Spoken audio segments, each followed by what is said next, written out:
Good morning everyone, welcome back to my another video. চলে এসেছি আর একটা নতুন ভিডিও নিয়ে। আজকে না, কালকে সারা রাত বৃষ্টি পড়েছে, এখনও বৃষ্টি পড়ছে ছিটা ছিটা। তো ওয়েদারটা দেখুন পুরো কেমন হয়ে রয়েছে, পুরো মেঘলা আকাশ আর পুরো ঠান্ডা ঠান্ডা ওয়েদার হয়ে গেছে। এখন আমি যাচ্ছি আমার পুত্রকে নিয়ে চুল কাটাতে। সে চুল কাটতে চায় না, তো আমি ওকে নিয়ে যাচ্ছি এখন চুল কাটাতে। তো বিকালে আবার আমাদের আজকে আছে নেমন্তন্ন বাড়ি, সো আর বাজার ফাজারও করার আছে। তো চলো তাড়াতাড়ি গিয়ে কাজ ফাজ মিটিয়ে আসি, কেন কি জোরদার বৃষ্টি নামলে আবার আটকে যাব। আর ছোটজন বাড়িতে আছে, ওকে নিয়ে বেরোয়নি বলে ওর এখন মন খারাপ। তো তাড়াতাড়ি গিয়ে তাড়াতাড়ি ফিরবো, চলো।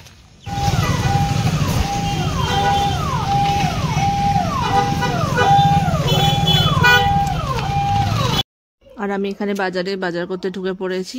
এই সোজা জুড়ে হচ্ছে পুরো সবজি বাজার, এই পাশেও আছে। তো এখানে মানে টাটকা টাটকা সবাই নিয়ে বসে। আর সোজা আরও এগিয়ে গেলে ওখানে হচ্ছে মাছ বাজার।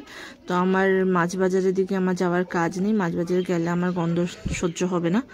তো এখানে বাজার ফাজার করে তারপর ফিরবো। তো চলো বাজারগুলো আমি সেরে ফেলি। আর এখানে না মানে আসলে সবাই অনেক সকল ভালো ভালো সবজি নিয়ে বসে, তার জন্য এখানে আসা। তো তারপর এখানে চলে এসেছিলাম কেক খাবে বলে ছেলে। তো এখানে আমি আবার দেখছিলাম কেক কেমন, বেশ ভালো ভালোই ছিল। তো ও এখান থেকে ওর ভাইয়ের জন্য আর ওর জন্য নিল। তারপর আমরা চলে এসেছিলাম এখানে আমার ছেলে চুল কাটানো সেলুনে। তো বাস এখানে চুল কাটানো হচ্ছে, সেটাও আবার নাকি উনি গুগল থেকে দেখেছে, সেরকমই চুল কাটাবে। তো ও চুল কাটাতে খুবই বিরক্ত, মানে চুল কাটবে না, চুল বাড়াবে। তো আমি সেটাই বললাম যে স্কুল খুলে যাবে, তো এখন করবে না, যেহেতু আবার বিকালে আমাদের নেমন্তন্ন আছে। তো তারপর চুল ফুল কাটানো কমপ্লিট হয়ে গিয়ে বাড়ি এসে দেখি যে দিদা এখানে আম নিয়ে এক গাদা বসেছে।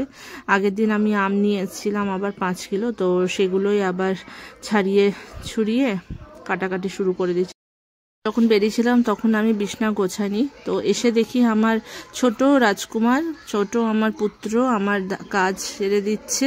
ও দেখি নিজে নিজেই বিছানাগুলো গোছাচ্ছে। ও বুঝতে পারিনি, ও এখনই জাস্ট দেখলো যে আমি চলে এসেছি।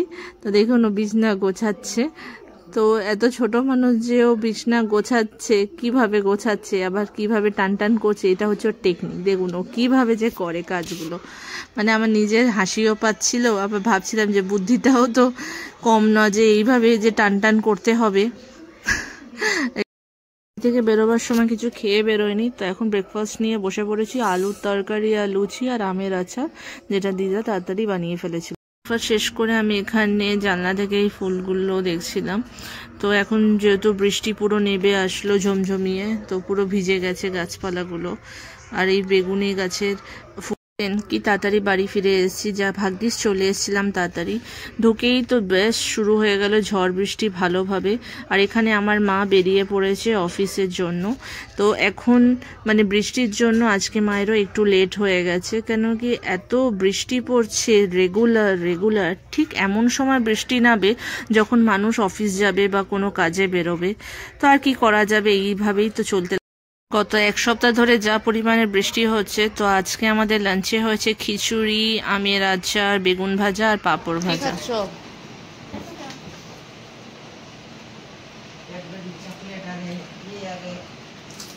কি খাচ্ছ? আর পাঁপড় আর খিচুড়ি। আমরা চলে এসেছিলাম অনুষ্ঠান বাড়িতে। ওই যে স্টেজে মাদের, অফিসের স্টাফদের সবার সাথে ফটো তোলাতুলি হচ্ছে। ওই দেখুন আমার মা। তো বাচ্চাটার হচ্ছে অন্নপ্রাশন আজকে। তো আমি এখানে বসে ভিডিও করছিলাম। তো ওই যে মা গেছিল, তো মা বলেছিল, বাট আমি যাইনি, এখানে কাজও ছিল। আমি এখানে চলেছিলাম ফুড কোর্টে। তো এখানে পপকর্ন দিয়ে খুব সুন্দর একটা চাট বানাচ্ছিল। তো এই চাটটা আমি ট্রাই করলাম একটু।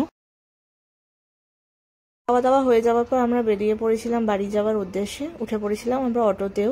এবার অনেক কিছুই ছিল খাবারের মধ্যে, সবকিছু ভিডিও করা পসিবল হয় না, কেন কি প্রচুর পরিমাণে ভিড় ভাড়ও ছিল। তো যা যা থাকে আর কি, মাটন, ফিশ, চিংড়ি, যা যা যাবতীয় খাবারের মধ্যে থাকে, তো সেগুলো সমস্ত কিছুই ছিল। তো ওগুলোর মধ্যে তো আমি মাছ ফাছ খাই না, তো মাটন ফাটন খাওয়া দাওয়া করেছি। বেশ রান্নাও খুব ভালো ছিল।